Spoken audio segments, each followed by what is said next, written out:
as the Fed prepares to meet next week to decide on whether to hike interest rates in the United States. CNBC Africa's Becky did ask billionaire Warren Buffett about his views on the potential interest rate announcement. Let's take a look.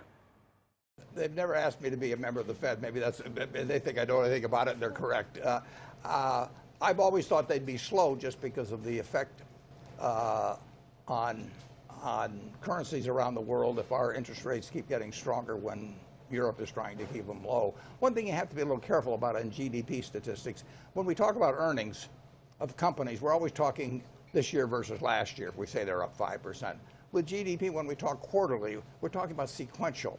If you look at year-over-year figures on GDP, they're 2 and a fraction percent, and they've been that way quarter after quarter after quarter.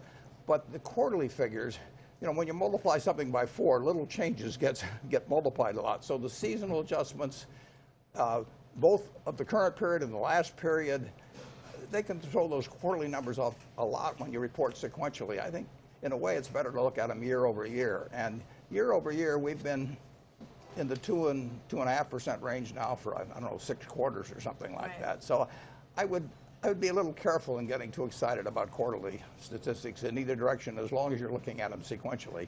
So you think the economy is not necessarily as strong as the most recent numbers that we've seen? I think we're still on that path we've been on for 6 years, where it's growing at 2 to a little bit better than 2% annually, and that's not a bad rate, but it's not a booming rate either, and I think that's about where we still are. So it may not be a booming rate for the economy, but it's probably also not an economy that warrants 0% interest rates. I mean, that's a fire sale, that's an emergency sort of situation.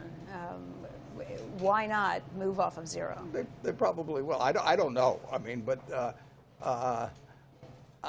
like I say, if our rates got substantially higher than Europe's, you know, I would not think that would necessarily be good for exports for this country. I mean, in economics, you can never just do one thing. There's always and then what. And I think the and then what of moving rates up substantially while Europe's trying to keep them very low could have some consequences down the line. You think this Fed has a different job? Have things really gotten that much more global and kind of out of the Fed's control? I think they have to think about everything. You know, I mean, that's their job, and they're looking at a lot of things that I'm not looking at, and they get better information, I'm sure, on lots of things. So I don't envy their job, and they've, to some extent, maybe by their commentary, they're sort of pushed themselves into something where they have to do a little bit something here. But I would not be terribly aggressive if I were in that position. So there are some people who are in the camp of raise it 25 basis points and then back off and don't do anything for a long time, which is fine in theory, but the market doesn't know exactly what you're doing until they watch on a day-by-day basis. I've never made a decision based on what I think the Fed is going to do near term or longer term. I mean, it just does not enter. When we decided to buy Precision Cash Parts, there wasn't one word of conversation with my partner Charlie or with our board of directors about Fed action. However, and the same thing goes with our purchase of Phillips Petroleum, Phillips 66. In May, when I spoke with you and Bill Gates in Omaha for the Berkshire annual meeting, you both said that whether the stock market was fairly valued or not depended on what happened with interest rates. Correct. So if interest rates go up from here, does that change your perspective about the stock market overall? Not if they go up 100 basis points. They go up 400 or 500 basis points, so that changes a lot. But at this point, even if we were to see 100, like a 1 point. basis points is not stocks.